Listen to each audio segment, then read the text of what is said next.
අපංකෝ අංජේ ගින්දර චූ කරාම මොනවද වෙන්නේ? ගින්දරට චූ කරපු පුද්ගලයාට වෙන දේ තමයි ඊළඟට මල්ලේ මේ ඊළඟ ආත්මයක් හම්බෙනවනේ. ඒ ඊළඟ ආත්මෙදී කවදාකවත් මනුස්ස ආත්මයකට එන්න බැරි වෙනවා. හේතුව තමයි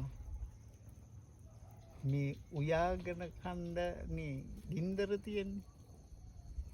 ඒ උයාගෙන කන්න තියෙන ගින්දරට චූ කරපු පාප කර්මෙට ආයේ මනුස්ස ආත්මයක් හම්බෙන්නේ නැහැ.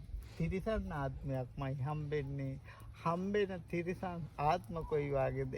තිරිසන් වෙච්ච එක සතෙකුටවත් ගින්දරෙන් තම්බ කර කන්න පින තියෙයිද?